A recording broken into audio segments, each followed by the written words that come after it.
Before we dive into this episode, check out the podcast notes to book an appointment with an AIB mortgage advisor.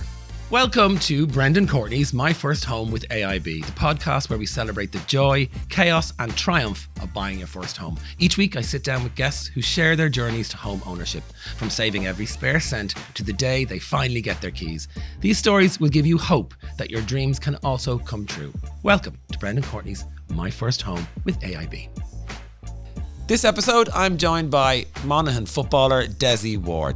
2025 was a huge year for Dessie because not only did he marry his childhood sweetheart Clodagh, but the couple moved into their first home, a derelict barn made good by using the vacant and derelict property grant. And Dessie's here to tell us all about it.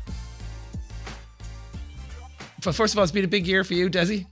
Very big year. 2025 really did. You got married to your childhood sweetheart. Yeah, Clodagh. I did indeed, yeah. And you moved into a house that you renovated.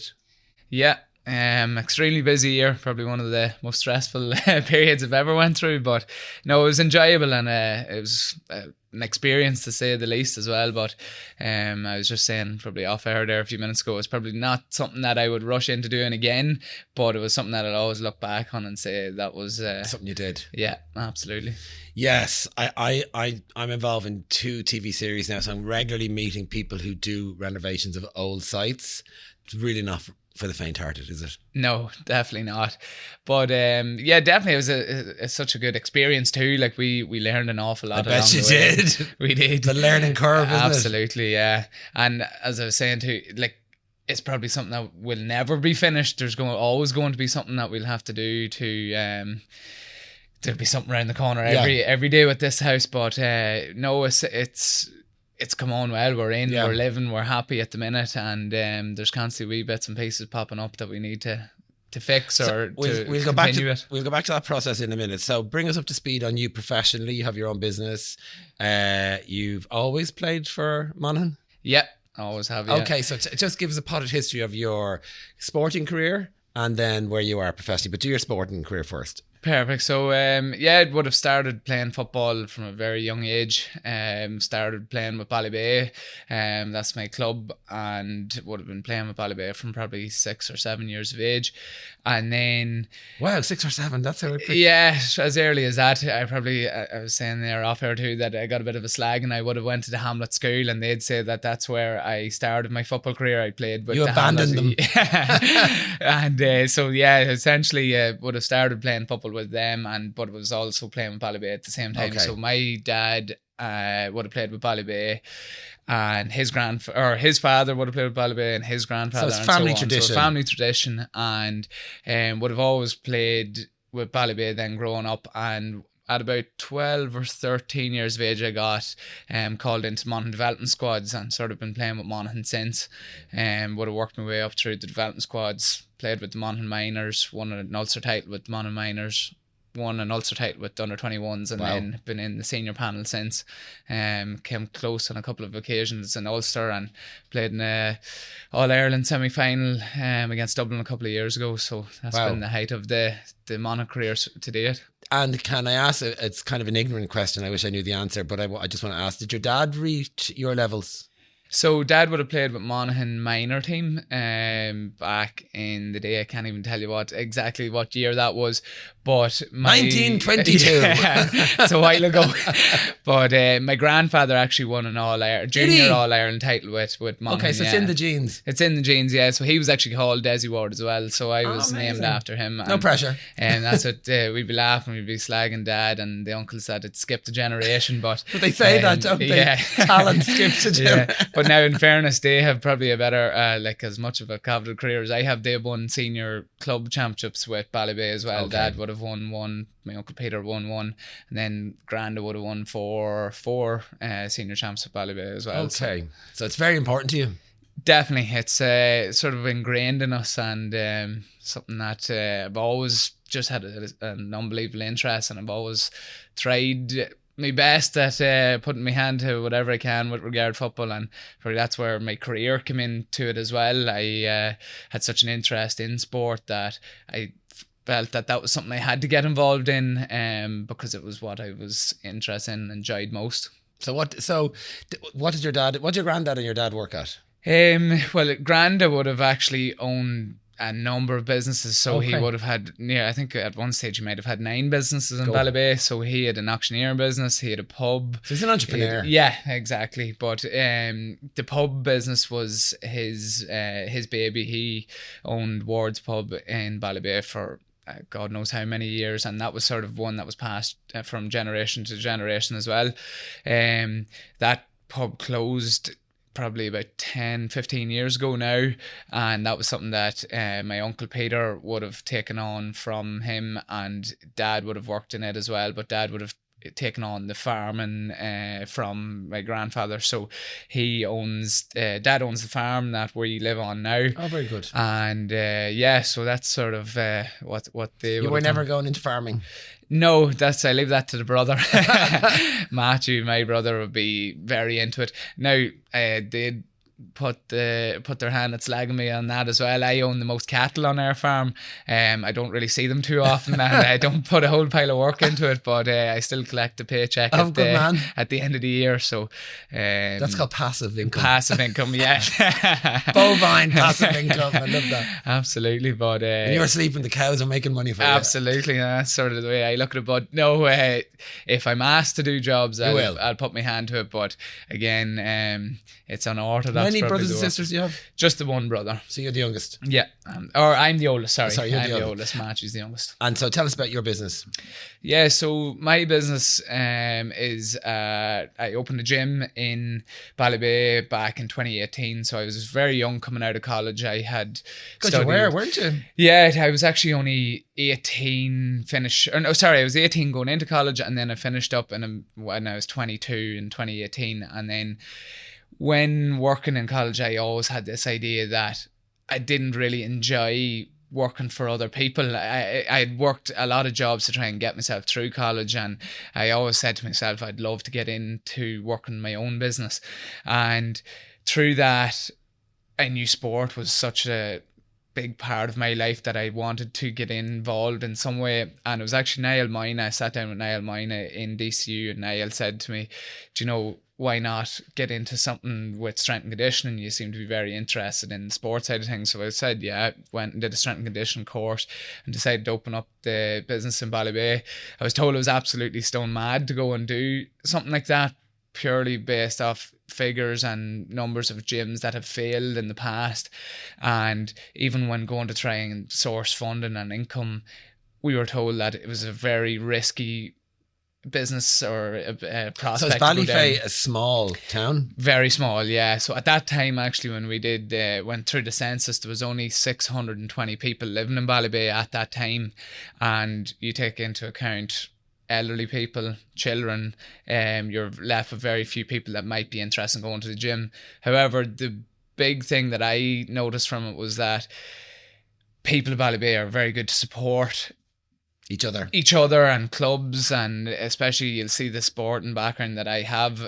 A lot of people that are within our community are very invested in sport, so they would know who I am and they'd be willing to help out to try and get the business up and running. And in fairness, the neighbouring clubs and neighbouring areas, like there's a catchment area in Ballybay that is very close to we're right in the centre of the county. So I thought that if I go into this clubhouse, who knows, other people may branch out and come in and support it as well. And thankfully that is exactly what has happened. And we went 4 years of building and expanding in the gym in Ballybay, and then I decided to open a new gym, which was last year as well, 2025, in Coothill. So Coothill in County Cavan. So to say last year was a busy year is a bit of an understatement. Every time I drive by Coothill, I'm glad I go Coothill. It's one of those signs we always shout at. But so you've expanded the business, so obviously it's thriving in Ballybay. So you have other competing clubs, players coming. Yep, absolutely. Well, that's kind of synonymous. There's a word I didn't think I'd use today with the GAA, isn't it? It is really about community, isn't it? Absolutely, and I think that's probably what the bones of what our business is based off is community. I actually put a message into our group chat last week about how much I have noticed how our business has grown, and it's based on community and the amount of people that have actually stuck at it since 2018. Some people that have gone away but are still there supporting whenever we need it, you know. So I definitely think that's sort of the base of what our business has been made of, is the community. Like, so is it strength and training classes and a piece of PT is what yeah, so personal training, group personal training, classes. We throw our hand at sort of everything within it, and then we have High Rocks has become such a big part of it now. We have kids classes, we have you know, we have a bit of everything. So we actually have an Easter camp for kids coming up now too, which is an all sports camp. So you have a bit of everything within this community based gym. Congratulations on you've expanded. The year you got married and the year you renovated a house. Yep. Get it all done. Get it all done at one time. You've got the energy, clearly. So. Yeah, sure. Okay, so you're self-employed effectively, and your partner, Clodagh, is self-employed? So Clodagh is a nurse, and she actually started her own aesthetics business as well. She's actually taken a small step back from it at the minute, based on the amount of work we had with the house, and also work is quite busy for her as well. Being a nurse, you don't really get to switch off, so she's extremely busy with it as well. Okay, so I'm sort of laying down the foundation of how a young couple like you then go ahead. So were you gifted the piece of land from your dad? Yeah, which is very standard, by the way. Yeah, it's normal. Yeah, so the land was gifted to us. So the house that our house is built in now, so that would have been my great-grandfather's house. Wow. Yeah, really? Hundreds of years ago. Yeah. So jeepers, that's like at the turn of the century, last century. Exactly, yeah. It's funny how nearly everything that we've been involved in has been passed down the generations, but no, my great-grandfather's house is exactly where we are living now. Wow. So did he have a family there and everything? Yeah, so my grandfather, dad's father, would have been born there as well. His whole family would have grown up there as children. And then I'm not sure of the ins and outs of it, but then they would have moved towards town, closer to Ballybay, set up their businesses there. But that house was kept within the ward name. And then the house became derelict probably about 60 or 70 years ago now. Wow. And so all of your childhood, that's been an empty hovel. Empty house. But what it was used for was dad's sheep, dad's cattle. There was even up to literally 2 years ago, we were lambing sheep in our barn. Our straw bales were kept in what is now our kitchen. Wow. And then in the house part of it, there was Matthew had set up a wee sheep pen for lamb and sheep as well. So you could have found anything in that house up to 2 years ago, and then we took on with this project. So wow. So can you remember the moment you looked down the field and thought that could be a house for us? Yeah, because that's been in your life. That's been in your vision all your life, right? Yeah. So you never thought of somewhere you'd live there. No, definitely not. And it was actually Dad and Mum that came to us with that idea. So we had went for everybody planning. Needs parents like yours. That's brilliant. And in fairness, they do a lot for us now, but on both sides, mine and Clodough's. But that's brilliant.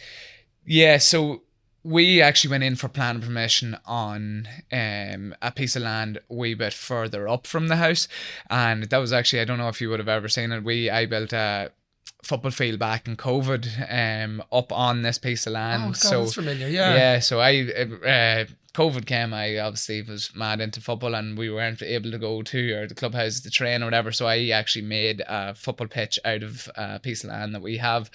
And I always had this idea in my head that I wanted that to be my back garden. It's like the Field of Dreams. Yeah. Have you watched the Field of Dreams? No, actually. Oh my God, go home tonight and watch Field of Dreams. It's this story. Go on. Try it out, yeah. But it's like build it and they will come. That was Well, that's sort of where the idea of building the house came from. We always wanted to put the house up there. That was on very high ground, so there would have been a lane of about 500 meters to get from the main road up to the top of that lane, up to that field. And Mum and Dad came to us saying, I don't think that's a great idea, and have you heard of this derelict property grant? And again, I was sort of going, no, haven't heard of it, but I this is where I want to build. There's nothing in my head is going to be changed. I want to build up there. But the more they planted the seed and the more they talked about financial side of things and the amount of money that was going for the derelict property grant, and then also how good it would be to see life put back into the house that has been there for so long, and the more the idea became a bit more realistic to us. And is that house, your house now, nearer the road? Yes. Okay. So it's about 100 metres off the road, 150 metres off the road. Makes more sense as well. Makes a lot more sense. And when Clodagh's father came in to tell us about how much it would cost to put a lane in, it wasn't long until I was... It made your mind. Yeah. But no, thankfully we did. And now looking back on it and seeing even the joy that it's brought to my family and dad's brothers and sisters coming out to see our house, and how they remembered as children. Exactly, they remembered as children, and probably looking at it as a place that was just falling apart nearly, to bringing life to it is a great achievement probably for us as well. I'm gonna read between the lines here. Is Clodagh's dad a builder? Yeah. Yes. Well, to an extent. So Patrick's a bit of everything. He's a contractor essentially, but his main work would be grounds work and building sheds and... Yeah, but he knows what he's doing. Exactly. So how much is a 500 metre laneway? 20 grand? Could be a lot more even. Really? Nowadays with the amount of materials. Tarmacking. So we haven't even got that far now, but even with, like, we had to build our laying up. So I'm such a dub, tarmac. Yeah. No, well, definitely you would. That was our long-term goal. Like, we want to be able to tarmac the lane, but the way obviously prices of everything are at the minute, there could be a long time before that happens.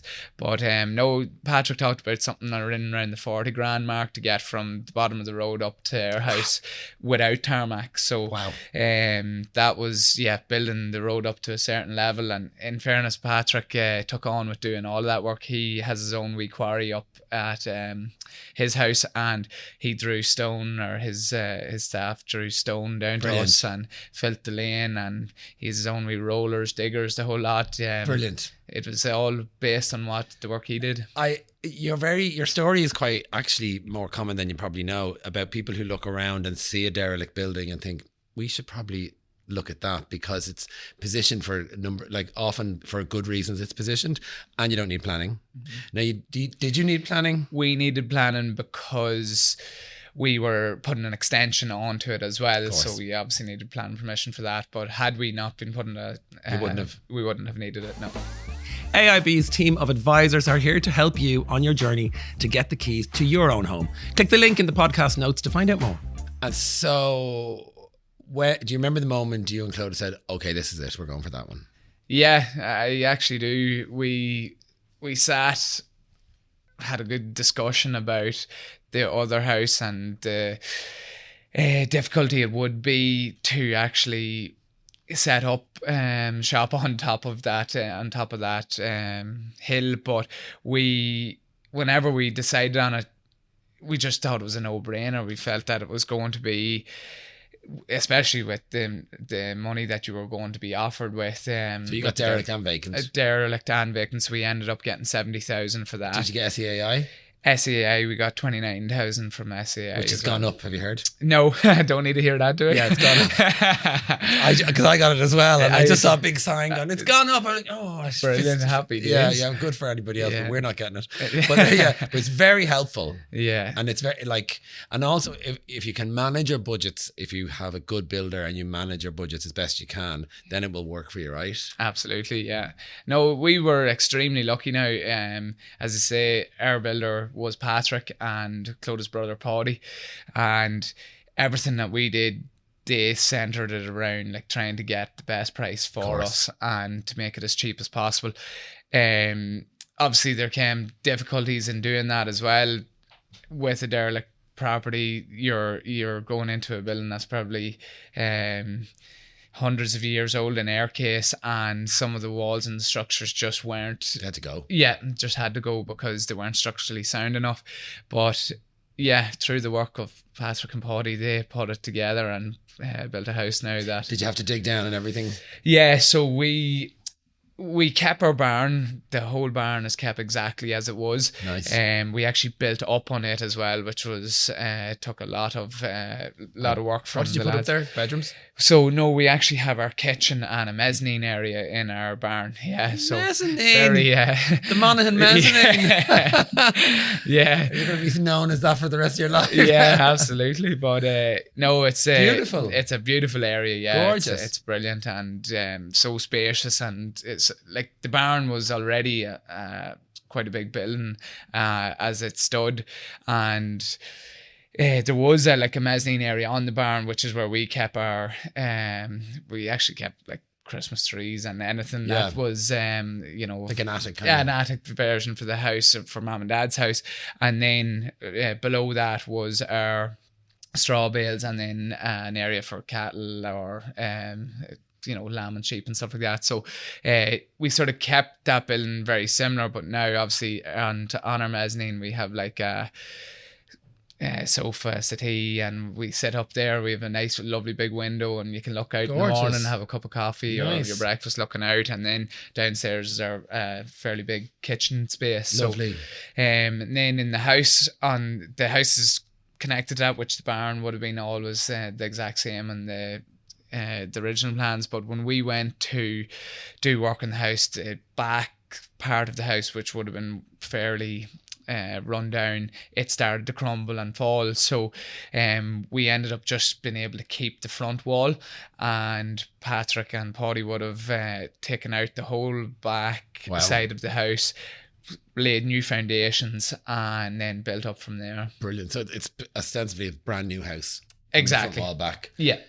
And it probably has a nice charm then with the front wall, does it? Definitely, yeah. So the barn actually is just total stone. So there was stone underneath the original plaster that was on the barn, and that was actually Dad stripped it back. Actually, we knew that we could see stone through some of the old bits that had fallen off, but we never knew what sort of stone would lie underneath that. Like, obviously it was built that long ago, you wouldn't know what exactly was underneath. But as Dad started to strip it back, started to see beautiful stone, and we instantly were saying we need to keep this building exactly as it is. And then the front part of the house, we because it was obviously that wee bit weaker then from taking the back of the house off it, we needed to make it structurally sound, so we ended up plastering over it, and we eventually planned to paint it so you'd have the modern looking side of the house on the right, and then the barn is still keeping the old. What was I'm really into the design of this now. I'm trying to visualize it. So what was the original footage or square meterage, and what is it now? Yeah, so I'm terrible with the exact numbers and things like that, but square foot wise, I think before we started, it was in around, geez, I could be very wrong here now, but it was in around 200 square feet. So it's very small. Yeah, it was quite small now, the actual house, and now it's up to about 350 to 380 square feet, I think. That's meters. Or meters, sorry. Yeah, that'd be right, wouldn't it? Yeah. Yeah, it would be right, So it's in around that. So it's pretty big. It's a big... Many bedrooms? There's 4 bedrooms, but it is quite a big footprint. Most bedrooms are quite big as well. Okay, very good, very good. Yeah. Okay, so tell us about the process of, I love the idea of seeing what's right under your nose, accessing the opportunity of the finance, tapping into the resources you have, which is your brilliant family. All those things are, but as I say, I was sort of describing this to my nephew the other day. I was like, look, there's pros and cons with buying off plan, and there's pros and cons with building. And they sort of seem to balance out, in my experience of talking to people who've done both, that while you have control, you also have to manage a massive project, where you've got no control or no influence on the design of your output, but also you've got to front load all your paperwork, where you got to drip it, feed it. So they kind of balance out a little bit the amount of pressure. People think it's easier for you. Yeah. It's not. No, I wouldn't say so. I probably took on with a lot of the... both myself and Clodagh would have took on a lot with, getting worker, like people to come in and like say our plumbers, our electricians. We took on a lot of that. Obviously, Patrick would have done a lot of the actual building work, and he would have taken that stress off our hands. But we would have took on a lot of the actual project management. Yeah. So there was a fair bit of stress involved in that, and it is definitely something that I would look back and say shouldn't have done that. Yeah, it is something that I found quite difficult and quite stressful, especially for a new couple. Yeah, definitely. Well, we're obviously together a long time, but it's something that we would never had experience of, so it was very difficult to manage that with work, football, our own personal lives, so it was something we got a lot of help with through our family, but it was definitely a stressful period. And the financial side of things, you were gifted the land, you had to then go get planning. Did you get a mortgage? Yeah, so we went through AIB for a mortgage. I had went through AIB for my business, so it was sort of a no-brainer to us. I found it very easy to deal with them, and Rowan McDonald, who's also from Ballybay, he was a great help in that. He works in AIB as well. Brilliant. So he was always someone that I could lean on for questions, answers, that kind of thing, and he got us set up with a mortgage advisor, and we went through that process with them. Obviously, being self-employed, it was going to be quite difficult for me to get large sums of money, and then Clodagh having her own aesthetics business at the time as well, it was going to be difficult for her to get finance as well, because it was quite a high risk situation for us. But we went through the different legalities of it all, and we ended up getting a smaller amount than we actually wanted or expected, but through the process of the SAI grant that gave us, yeah, exactly. So when we got a nice amount from grants and different things like that, and so you could use that, and the bank take them into consideration as well, don't they, when they're loaning the money? To an extent. I know it was something that they could see we were going to get, but they needed to base the actual figures that we were going to get off what we were earning. Yes. So it wasn't totally based on what we were going to get through the grant systems, but it was taken into account to an extent. Yeah. And when you finished the build, when did you move in? We moved in about 3 weeks before the wedding, which was, our wedding was on the 28th of November. So we got in just at the very start of November. Wow. Yeah. That was wild. Wild. Did you have a pressure to get in? Yeah, a lot of pressure, yeah. So okay. I think if you ask Clodagh what was I like for the wedding, or did I do anything for the wedding, she would probably tell you absolutely nothing. But I focused on the house, really tried to get us to a point where the house was livable and we could get into the house, and sort of have that period leading into the wedding as our period to just put the house behind us and look forward to the big day. Yeah. So thankfully, after a lot of stress in probably the couple of months leading into that, we got into the house and we were able to enjoy it for a couple of weeks before the wedding as well. And we had even the week of the wedding, we had a lot of callers, people calling to the new house and Brilliant. That kind of thing too. So it was non-stop. It was non-stop. Did you get a honeymoon? We got a mini moon, I would call it. We went over to Lanzarote for a few days after the wedding and just chilled out. I think Clodagh probably slept for 3 out of the 4 days that we were there. But Brilliant. Yeah, so it was just a few days away and chill out. And has it settled down a little now?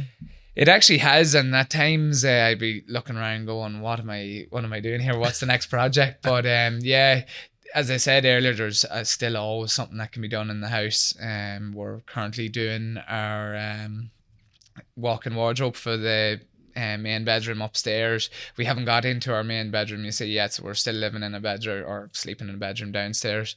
So we're currently looking into that. We're trying to finish a couple of bathrooms and stuff like that. There's always going to be stuff to do. Exactly, yeah. Which I think make it a hobby and enjoy it. That's exactly, yeah. AIB's team of advisors are here to help you on your journey to get the keys to your own home. Click the link in the podcast notes to find out more. But so how would you describe the process to somebody who's standing at a bus stop now listening to this podcast thinking of maybe I will ask mum and dad for that shed, and maybe there's an opportunity there, because actually in real terms, apart from the elements of good fortune you experience, in real terms, there's very little properties to buy. So people have to start thinking about things like your experience, Yeah. Well, I definitely think it's something people should look into, because if I was going to try and build the house that we built without a derelict property grant, it would be extremely difficult. And obviously we were extremely lucky in what Patrick has done for us. Even my auntie, Kathy, she would have actually drawn our plans.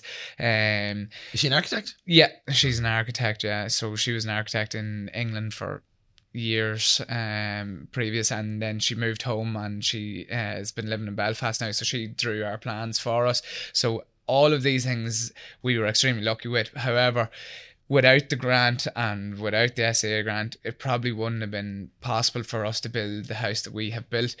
But I do feel that if anybody was looking into it, that there's so much opportunity with a house like that. If you can see the prospect of building a house, that the potential of a house, like there's so much potential within these houses that are derelict. I'm dying to ask you, as somebody who's just done it as well, a real measure of your ability with money, I think, and this is it's going to sound like a judgment, but honestly it's not. How expensive was your kitchen?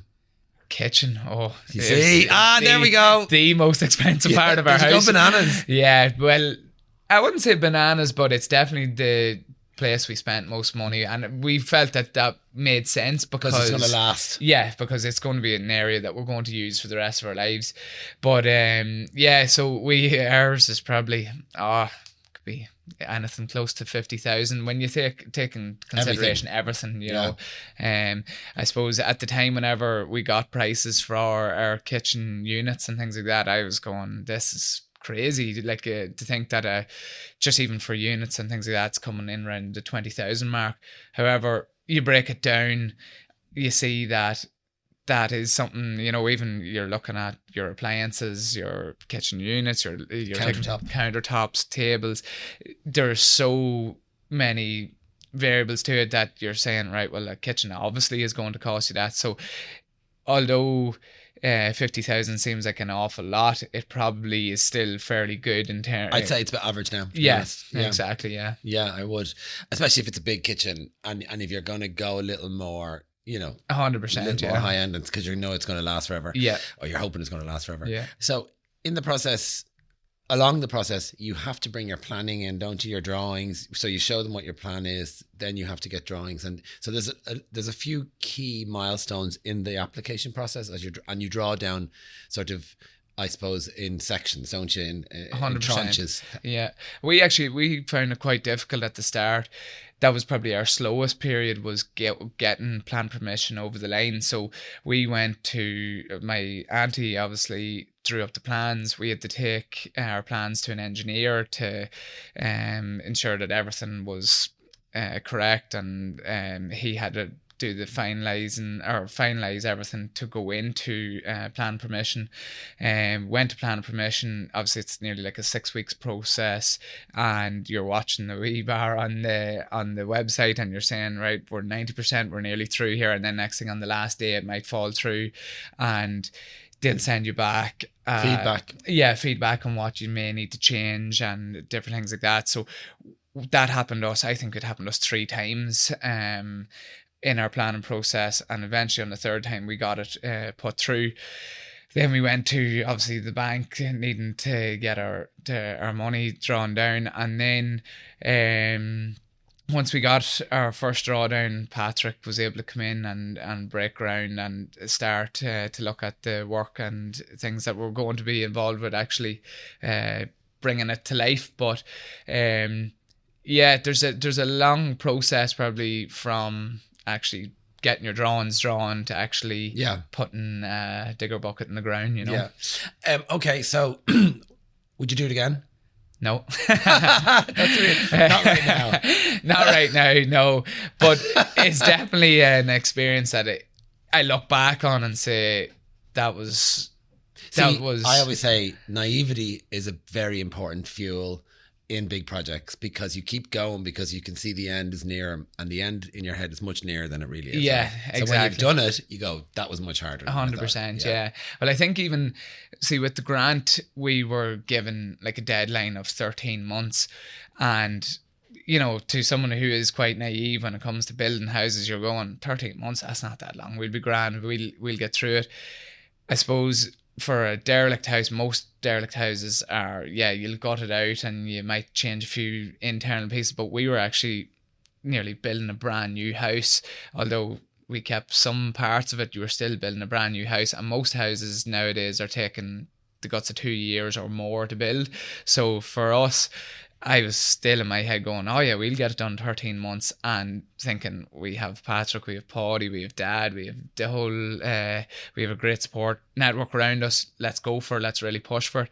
But when you're in the middle of it, you're realizing, oh my God, there's a lot of things need to be done. Yeah.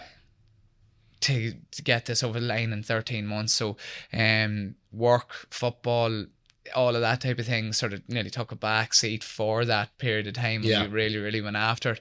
So yeah, that's probably why I'm saying I wouldn't do it again, because it was a lot of hard work and a lot of stress at that period of time.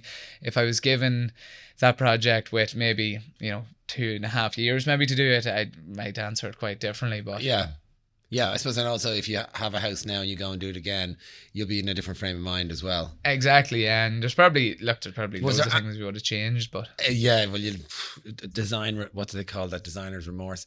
But what's the one big learning from self-build with the grants and stuff like that? Is there any one big thing you would say to somebody, one big standout piece of advice? Yeah, well, I would say is trying to manage your own personal time. I would say, like, if you can get a contractor involved and it's within budget, I would definitely try to do that.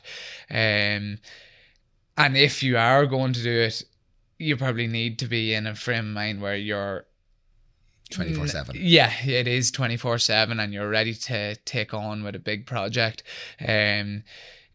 You probably need to be calm. You need to probably be a fairly good communicator and a manager of people and manager of different moving parts and that are be going quite on chilled out. Exactly, yeah. So obviously there's within that you're managing a lot of different people, because you have a plumber that may tell you he'll be here on the 23rd of March, but they don't end up coming until middle of April, and that may be putting something else off down the line, and you need to be able to manage those people and try to make sure that everybody is working to within the time frame that you're allocated. But I think it's something that if you are a good people person, you will get through it. Yeah, my big takeout from it was, it's like your health, it's up to you to manage it. Exactly. You know, nobody's going to come in and fit that chimney unless you tell them to come in and do it.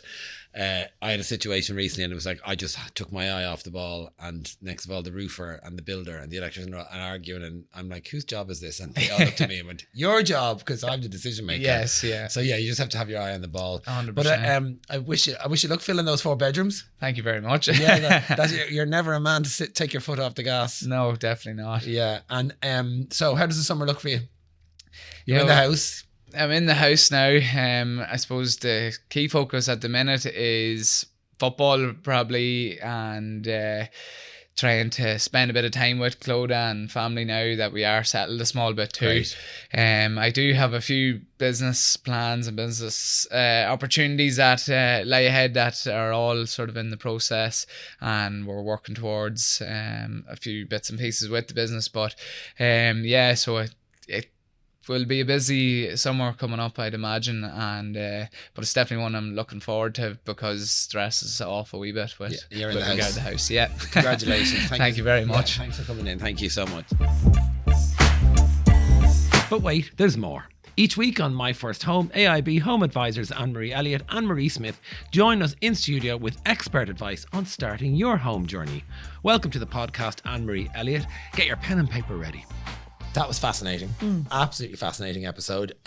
But we are drawing to the end of this series, and we have touched on, I think, pretty much every point and every milestone in terms of buying a property and using AIB. So if people want to listen back, there's tips and tricks at the end of every episode on how to get your mortgage in principle and all the bits you need to get on the property ladder and enjoy doing it with us as well. Exactly. So take me to the very end, and I've done this a few times, and it is a beautiful day. It's a beautiful day. Getting the keys is getting nice the keys and kissing every wall, all those things. Yeah. Loan offer, the legal work, and the drawdown. Yeah. So you have your letter of offer. It's valid for 6 months. So you've gone through providing your documents, your solicitor details, and all the specifics. So now you're looking. I'm getting excited. Go on. You're now looking at obviously completing that letter of offer document with your solicitor. So that's the legal part. Getting your life cover in place as well. Very important. So we will have covered off that earlier as well, once you have your approval in principle, to make sure that you do have your life cover in place. Just so that it's not delaying anything along the way. If you need a GP letter or a medical or whatever the case may be, most people automatically get approval straight away. But, there's exceptions to every rule. So you're making sure your life cover is in place, your legal pack that your solicitor will go through with you, your valuation report. We have a dedicated team that will go through that with you as well. So once you're ready to get your valuation report, we will guide you in that direction. And your home insurance, of course, as well. And we can quote for all that as well. And as I said, there are mortgage advisors pieces of tips and tricks at the end of every episode. But the one thing that I really like about AIB as a customer is that I have a dedicated mortgage advisor. Absolutely. So literally at each step of your mortgage, without even having to ask, you're told what happens next, so that there's a nice flow and everything happens smoothly. So do you have an office full of thank you cards? Yes. Check out the podcast notes to book an appointment with an AIB mortgage advisor. And that's the wrap for the first series of My First Home, with many thanks to AIB. We hope this may have inspired you to take the first step on your journey. Allied Irish Bank PLC and AIB Mortgage Bank UC are regulated by the Central Bank of Ireland.